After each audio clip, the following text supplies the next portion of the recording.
boa noite. Nós queremos dar as boas-vindas a todos aqueles que têm participado conosco durante esse período de culto online. A Primeira Igreja Batista em Francisco Morato agradece a assistência de todos, que Deus possa abençoá-los e que este culto, como os demais cultos, continue sendo uma bênção para a sua vida.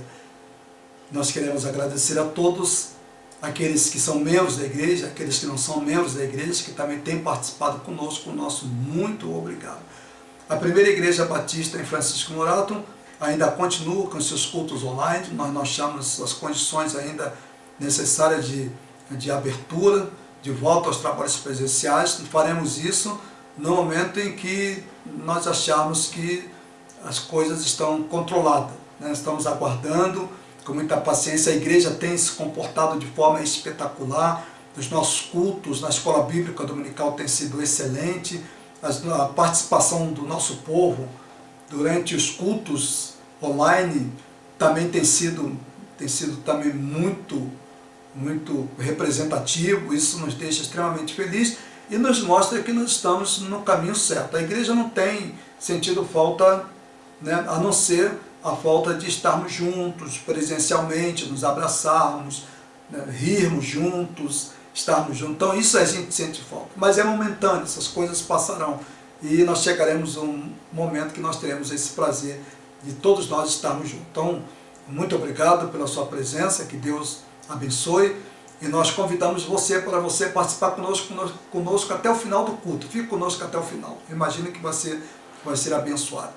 Algumas comunicações, julgo, extremamente importantes, tais como continuemos a orar por aqueles que estão enfermos, que têm solicitado as nossas orações. Nós temos a irmã Máxima, que possivelmente já está a caminho da cirurgia, foi feito alguns exames, graças a Deus por isso. A irmã Elisângela está em casa, se recuperando para passar por uma outra cirurgia. Vamos continuar orando por ela. Que agradecemos a Deus também pela vida do Sérgio, que também está passando por uma série de exames. Agradecemos a Deus também pelo encaminhamento que está sendo dado para a cirurgia da irmã Lijânia. Graças a Deus tudo está sendo encaminhado. Né? E que também queremos agradecer a Deus pela recuperação da irmã José, por sua cirurgia.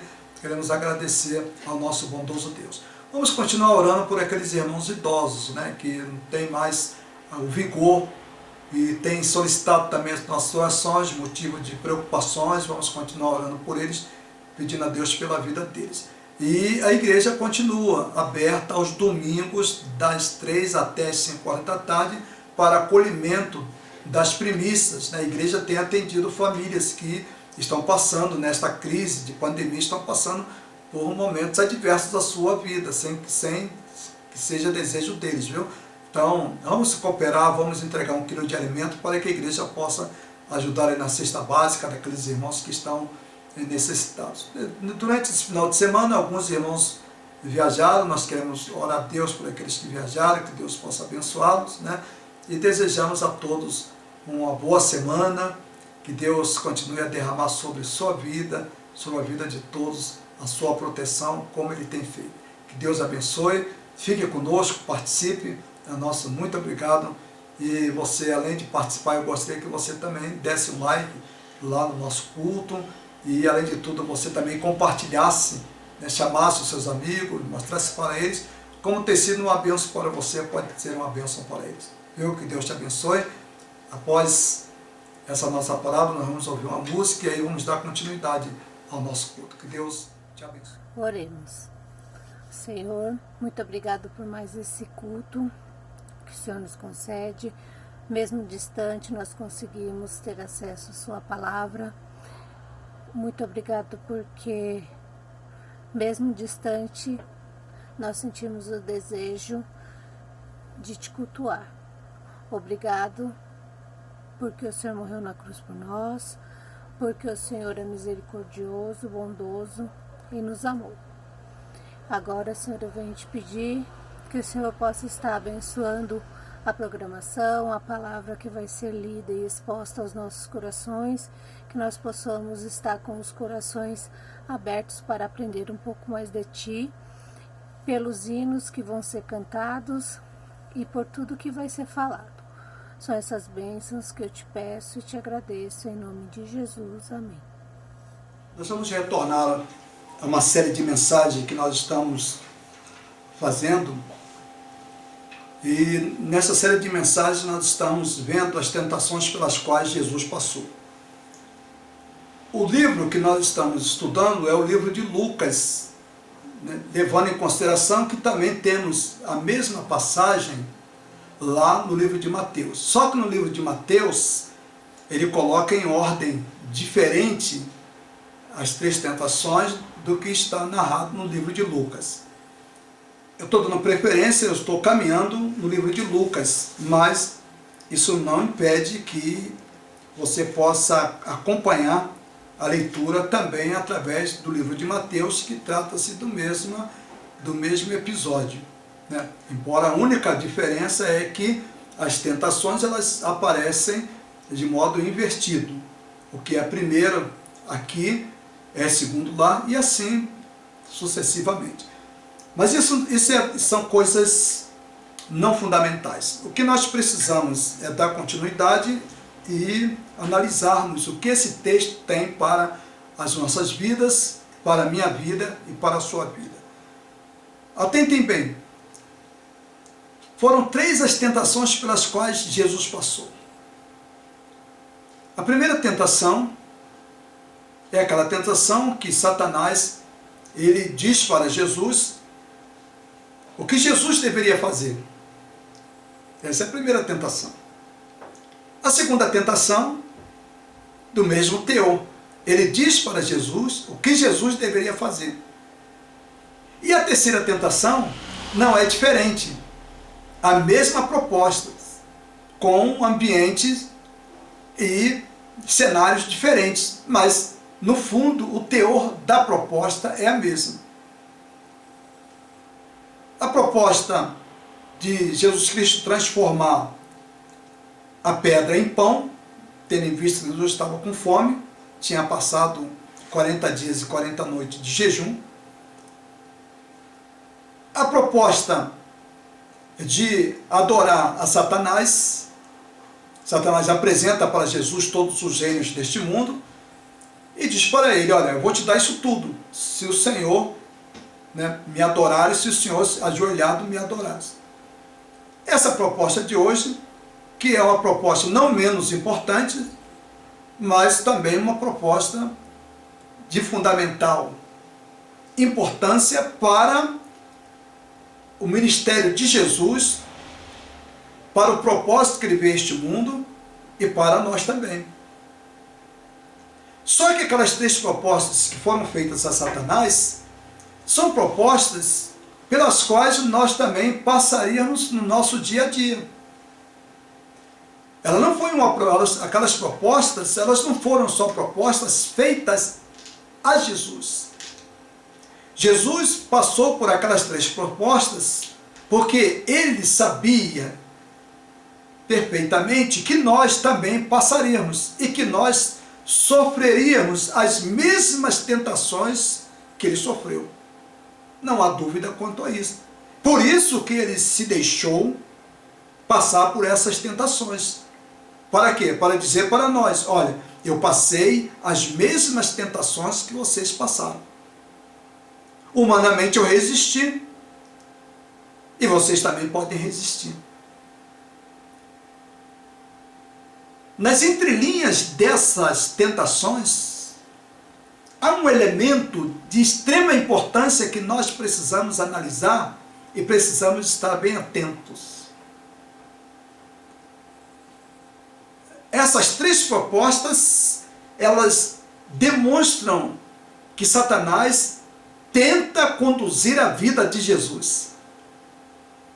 Satanás tenta tirar o foco das decisões de Jesus. Satanás almeja que Jesus seja alguém que simplesmente não tome decisões a partir do seu interior, mas que tome decisões a partir do que está ao seu redor. Tome decisões a partir daquilo que está ao alcance dos seus olhos, ao alcance dos seus apetites, ao alcance dos seus desejos, e não ao alcance verdadeiramente daquilo que deseja a sua alma. Então, Satanás, nas suas propostas, ele teve por objetivo com Jesus, desviar Jesus dos propósitos para os quais ele veio. O propósito dele. Uma vez essas propostas, ou uma dessas propostas aceitas por Jesus, uma dessas tentações sendo acolhidas por Jesus, evidentemente que todo o plano de salvação, todas as nossas possibilidades de ser salvo, estaria fadada ao fracasso, definitivamente fracassado. E aí, toda a humanidade estaria definitivamente sob o controle absoluto, sob o controle das suas orientações e da sua marca.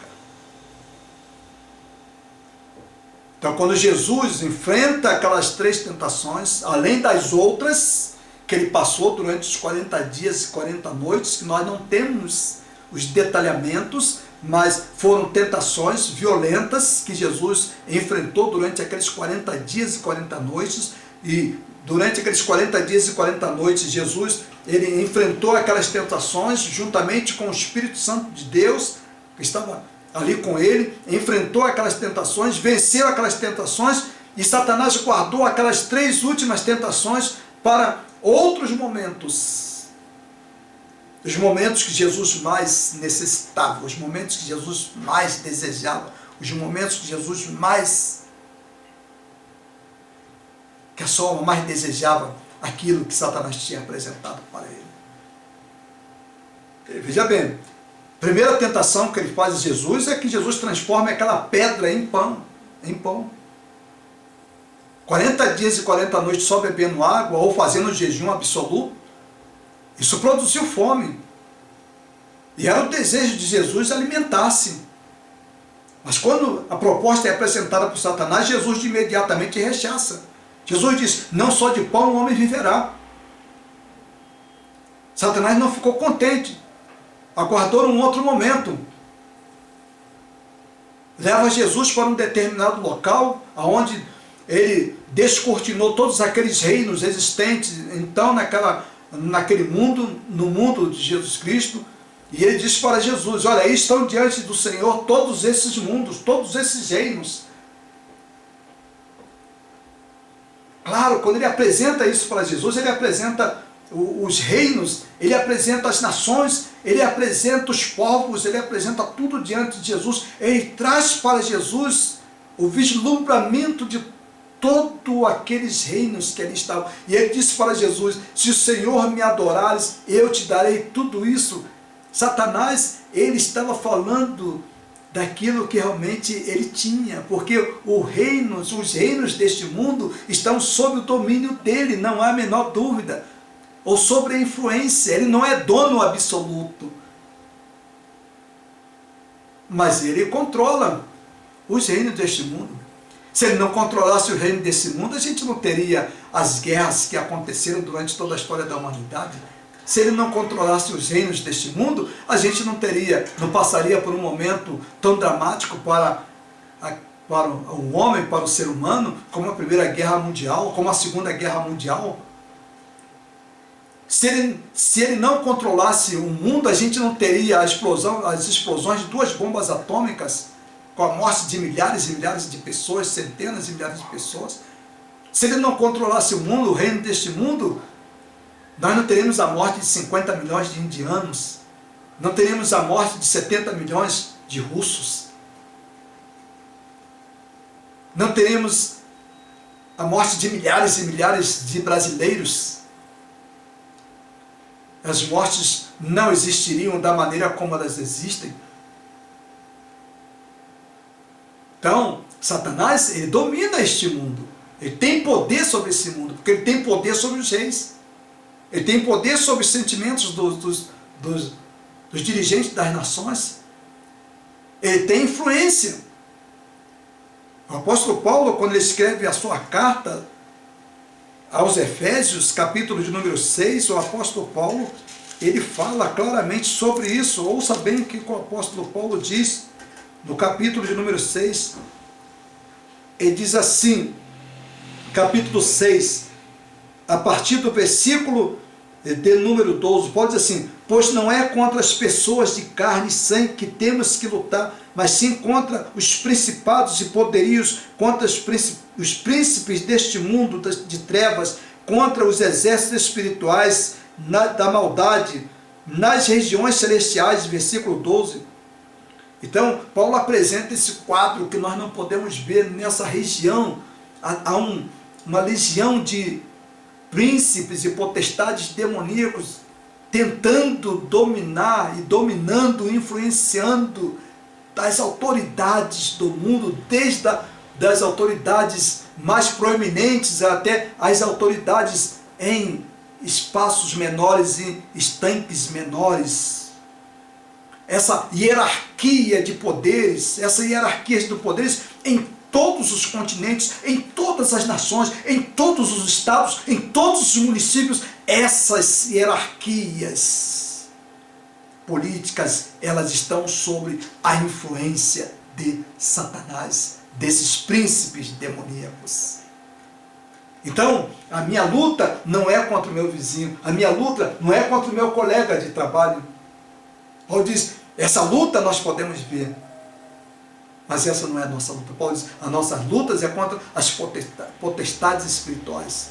E nós não temos capacidade, nós não temos condições, nós não podemos fazer frente a isso. Só quem pode nos ajudar é Jesus Cristo. E é por isso que nós temos agora a terceira tentação pela qual Jesus passou. No livro de Lucas, no capítulo de número 4, a partir do versículo de número 9, estão ali narradas essa tentação, a maneira como essa tentação transcorreu, e é o que nós queremos deixar agora para aqueles que estão ouvindo a nossa voz e aqueles que estão participando do nosso culto. Em seguida, versículo 9, capítulo 4 de Lucas, em seguida levou a Jerusalém, colocou-o numa parte mais alta do templo e disse, se tu és o Filho de Deus, lança-te daqui para baixo, porque está escrito, olha o que ele vai dizer, Satanás diz, porque está escrito, aos teus anjos ordenará a teu respeito que te guarde, e eles, os anjos, te sustentarão com as mãos, para que nunca tropeces em nenhuma pedra. Um dos elementos presentes nessa tentação, aliás, que está presente, aliás, em todas as tentações, na primeira e na segunda tentação, e nas demais que passaram, que nós não temos conhecimento, como elas se realizaram, mas em todas as tentações, o que nós podemos observar nas entrelinhas, é que Satanás está tentando dizer para Jesus o que Jesus tem de fazer. E esta é exatamente a grande investida dele em nossas vidas. Ele se adianta para nós e diz para nós o que nós devemos fazer. Então, as decisões da vida, elas não são tomadas a partir do nosso interior. Elas não são tomadas a partir das nossas necessidades. Elas são tomadas a partir das orientações de Satanás. É isto que a Bíblia coloca.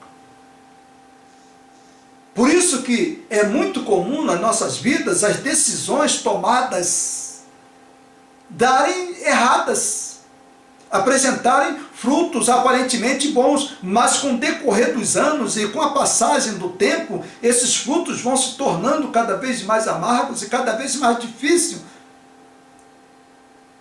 de tê-los em nossa existência, tê-los em nossas vidas. Então Satanás, ele se adianta, ele diz, ele coloca diante de nós o que nós devemos fazer. Isso ele fez com Jesus. E se Jesus aceitasse esta proposta de Satanás, estaria jogado por terra todo o plano de Deus para a nossa salvação. Não haveria, nenhum de nós estaríamos salvos, poderíamos ser salvos. O homem estaria definitivamente sobre as garras, sem nenhuma possibilidade de libertação de Satanás, estaria sob o domínio pleno dele. Mas Deus, na sua infinita misericórdia, Deus enviou Jesus Cristo a este mundo e ele veio a este mundo exatamente para nos salvar dessas coisas, nos libertar desta influência. Quem tem que tomar decisões na sua vida é você. Quem tem que tomar decisões na minha vida sou eu, não é Satanás. E Satanás já fez isso lá no Jardim do Éden, ele tomou as decisões. Quem tomou as decisões no Jardim do Éden não foi Adão nem Eva. Quem tomou as decisões no Jardim do Éden foi exatamente a serpente. Há um livro muito importante de um grande autor que ele faz esse trabalho, ele faz essa análise, que a serpente não decida por nós. E ele tem decidido pela humanidade. Ele tem decidido pelo ser humano. Ele tem se decidido pelas pessoas. E tem se transformado de uma forma muito sutil como dono, e dono, em alguns casos, dono absoluto da vida, dos desejos, das intimidades das pessoas. E as pessoas, elas não se têm dado conta disso. Que Satanás tem sido o grande influenciador de suas decisões, de suas vidas. Que a serpente não decida por nós. Deus colocou você neste mundo não para ser manipulado, não para ser guiado, mas Deus colocou você neste mundo para que você pudesse cuidar, administrar e usufruir deste mundo na companhia dele. E a gente não estaria, o ser humano não estaria passando por tudo isso que nós estamos passando. Isso é consequência das decisões que nós tomamos, das decisões que foram tomadas. Nessa terceira tentação, o que Satanás faz? Satanás ele vai apelar, atentem bem, Satanás vai apelar para algo que está no profundo do nosso íntimo, no profundo do coração do ser humano. Nós queremos, nós achamos que nós somos a única razão da existência no mundo. Por isso que os grandes sociólogos, eles trabalham com essa questão, sociedade do espetáculo. A sociedade de hoje, a sociedade que nós vivemos, ela é uma sociedade marcada pelo espetáculo individual de cada pessoa. A partir do momento do advento, principalmente das mídias sociais, nós nos transformamos, nós queremos ser o centro do mundo. Tudo isso que estava no nosso coração, de centro do mundo, isso agora vai aflorar com o aparecimento desses instrumentos tão importantes na vida do ser humano, que veio para facilitar, mas nós complicamos, nós transformamos isso em instrumentos de fuga, em instrumentos de dores e até certo ponto também em instrumento de maldade.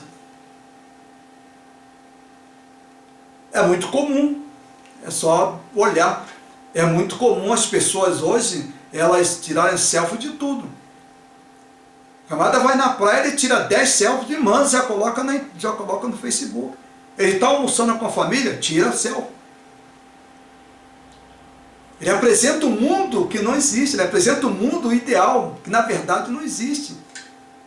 O que ele apresenta ali é coisa que na verdade não existe. Às vezes a família está quebrada, às vezes a família está cheia de ódio, as pessoas estão se odiando e coloca lá, parece que uma perfeição.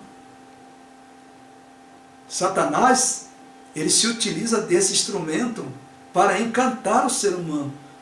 Aí você olha, você diz que família maravilhosa, que família extraordinária.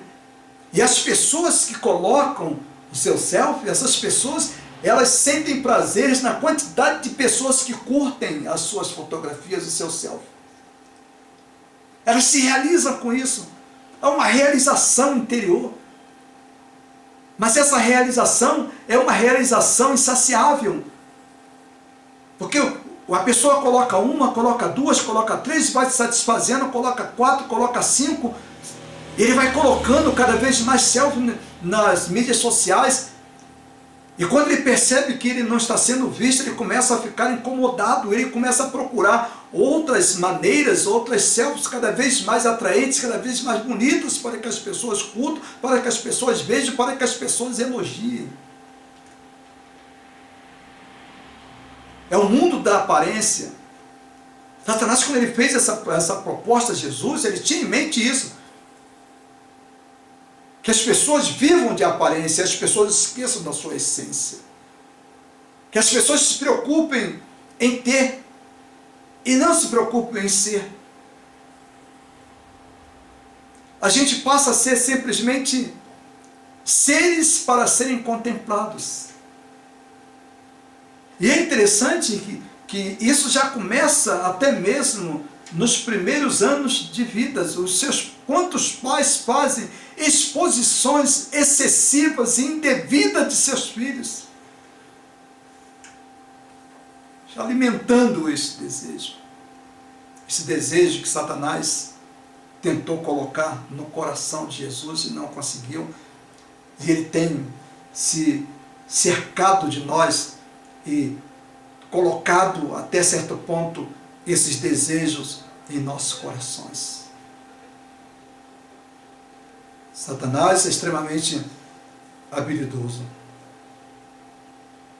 E quando ele faz essa proposta a Jesus, ele faz a proposta, ele diz: Senhor, pule daqui, desse pináculo do templo, seus anjos, dá ordem aos seus anjos, eles vão te segurar pelos braços, vão te segurar pelas mãos, e vai correr tudo bem. E todo mundo vai te aplaudir, vai ser uma maravilha, o Senhor vai ser um popstar. Mas Jesus não veio a este mundo para ser popstar. Este era o grande desejo de Satanás, transformar Jesus num ser popular, num ser querido, num ser almejado, mas num ser que não oferecesse salvação ao ser humano. Ele tentou desviar Jesus do seu caminho. O caminho de Jesus era a cruz. E Jesus disse que esse não era exatamente a função dele. As pessoas seriam atraídas por Jesus, seriam atraídas quando ele fosse levantado na cruz. Jesus usa a passagem de João Batista vai usar a passagem lá do Antigo Testamento, quando Moisés levanta aquela serpente e coloca no meio do povo, porque o povo tinha desobedecido a Deus, porque o povo tinha se desviado de Deus, porque o povo tinha se transformado num povo centro de espetáculo, depois da passagem do Mar Vermelho e todas aquelas maravilhas que Deus havia feito lá no Egito. Aquele povo sai do Egito, atravessa o Mar Vermelho e sai cada vez mais com o coração rejubilando de feitos portentosos que Deus havia feito. E por isso eles se colocaram exatamente como o centro do mundo. Eles acharam que eles eram o centro e que todas as nações agora deveriam olhar para eles. E por isso eles desviaram os seus olhares para Deus e passaram a olhar para ver o que as pessoas estavam vendo deles. Se eles eram o centro do universo. E aí Deus envia a serpente, as serpentes picam aquelas pessoas, uma vez picadas as pessoas morriam, e eles recorreram à sua liderança, Moisés, e Moisés recorreu a Deus, e Deus disse para Moisés o que tinha acontecido, e Deus disse para Moisés: Moisés, faça uma serpente, coloque no meio do povo, coloque no lugar que todos possam ver, de qualquer lugar que o povo esteja, em qualquer lugar que alguém esteja, em qualquer situação, em qualquer momento, olhando para essa serpente, imediatamente será curado daquela picada daquela serpente. E Moisés fez isso todas as vezes que a serpente picava alguém, a pessoa imediatamente olhava para aquela serpente e a pessoa era curada. E aí João Batista diz: assim como Moisés levantou a serpente no deserto, assim importa que o Filho do Homem seja levantado. Então, o levantamento de Jesus, o centro que Jesus seria erguido, era exatamente a cruz. E ele faria isso porque ele faria isso por mim, faria isso por você, faria isso pela humanidade. Sacrifício, era isso que Jesus estava fazendo por mim. É isso que ele estava fazendo por você. E ele fez isso já desde o começo do seu ministério, enfrentando essas tentações. Ele estava dizendo para Satanás que Satanás não era dono, que Satanás não era Senhor, e que Satanás não iria transformar a vida dele numa vida de marionete, e que os desejos de Jesus não eram cumprir os desejos de Satanás, mas os desejos de Jesus eram cumprir a vontade do Pai que estava nos céus. E a vontade do Pai que estava nos céus, naquele momento, era que todos os homens tivessem condições de serem salvos. E para isso era necessário que Jesus enfrentasse toda aquela situação. Para isso era necessário que Jesus caminhasse para a cruz. Era necessário que Jesus sofresse. Era necessário que Jesus derramasse seu sangue. E ele segue o seu caminho. E Satanás, ele não desiste das suas tentações, tentando levar para Jesus a maneira mais fácil dele se desviar do caminho da cruz que Deus havia estabelecido para ele. Satanás tenta se desviar dos propósitos verdadeiros que Deus tem para a sua vida, apresentando atalhos. E esses atalhos que ele tem apresentado têm levado o ser humano a sofrimentos horríveis, tem levado os seres humanos a grandes conflitos, a grande momento de extermínios, momentos de sofrimentos intensos na humanidade. Porque o ser humano tem aceitado essa tentação, tem abraçado essa tentação de Satanás. Mas Jesus, lá na cruz do Calvário, ele definitivamente venceu Satanás. Ele venceu por você, ele venceu por mim, ele venceu por todos. Mas ele venceu como ele demonstrou nessas tentações. Ele só será Senhor de sua vida e só será o seu Salvador se você quiser. Ele não invadirá o seu coração. Ele não entrará por atalho. Ele não usará atalhos. Ele entrará pela porta. Ele diz: o ladrão, que é Satanás, ele é salteador. Ele entra não pela porta, ou pelas portas, mas ele entra por outros meios. Mas Deus não. Deus entra exatamente pela porta do seu coração. Deus entra através dos seus desejos. E ele só entra se você permitir. É o único que faz isso. É o único que faz isso. Ele nos ama. Ele nos respeita. Por isso que Jesus veio a este mundo. Ele venceu essas tentações. Você não venceu. Eu não venci. Eu precisei dele. E você precisa dele também.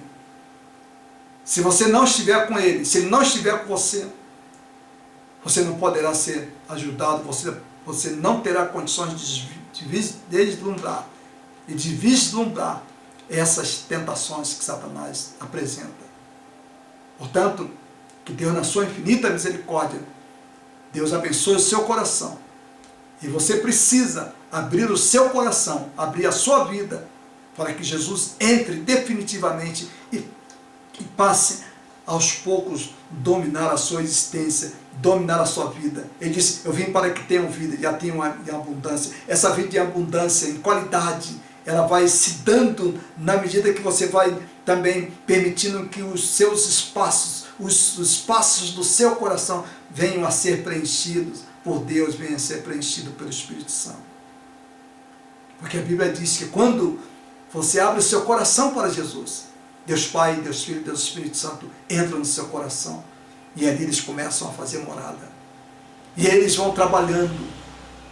Ao longo da existência da sua vida, eles vão trabalhando. Eles vão te dominando e vão transformando a sua vida em vida mais abundante, em vida mais frutífera, em vida de melhor qualidade. E mais do que isso, vida com certeza absoluta de salvação. Porque o Filho do Homem veio buscar e salvar o que se havia perdido. E quem se havia perdido fui eu. Quem se havia perdido foi você. Não se deixe dominar pelo teu inimigo. Não se deixe dominar pelo diabo.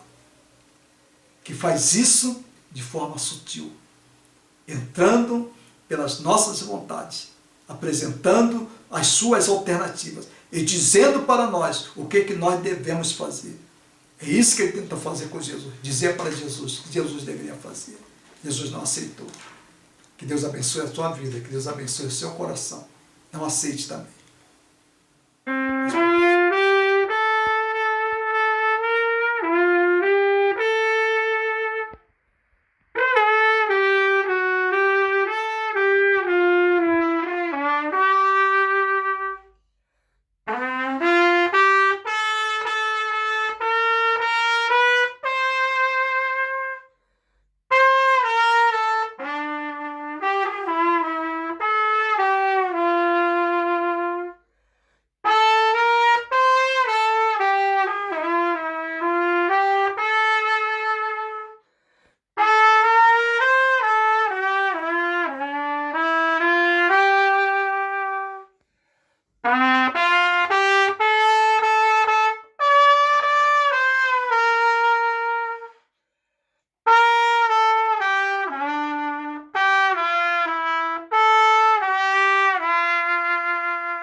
Boa noite, amados irmãos.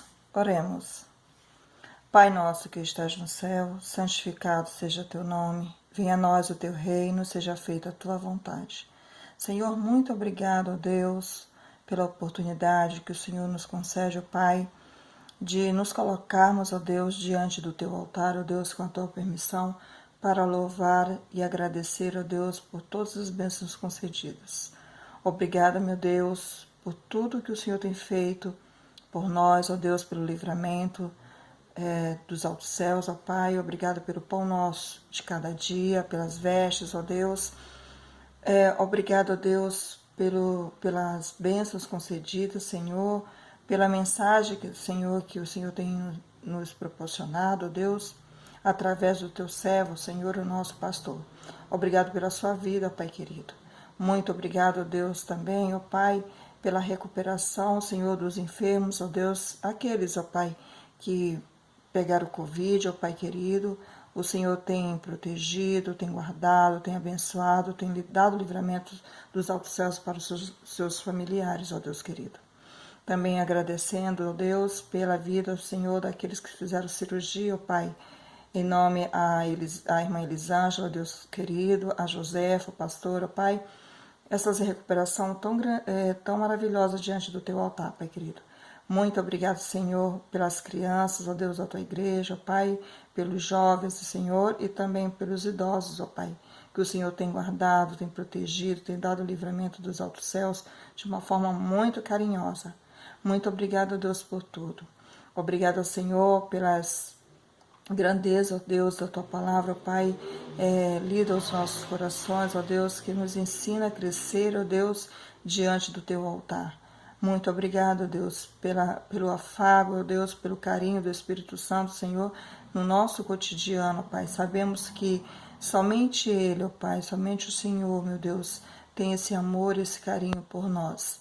Por mais que a gente seja falha, ó Deus, o Senhor não deixa a gente abandonado, ó Pai. O Senhor está sempre nos abençoando, nos guardando, nos dando, ó Deus, um calor de alegria, ó Pai querido. Muito obrigado, Senhor, por tudo, ó Pai querido, que o Senhor tem feito em nossas vidas. Obrigado, Deus, pela mensagem, ó Pai querido. Obrigado, Deus, pelo pão da vida, Senhor, que o Senhor nos concede. Até aqui o Senhor tem nos livrado, tem nos guardado, Senhor. Muito obrigado, em nome de Jesus. Amém.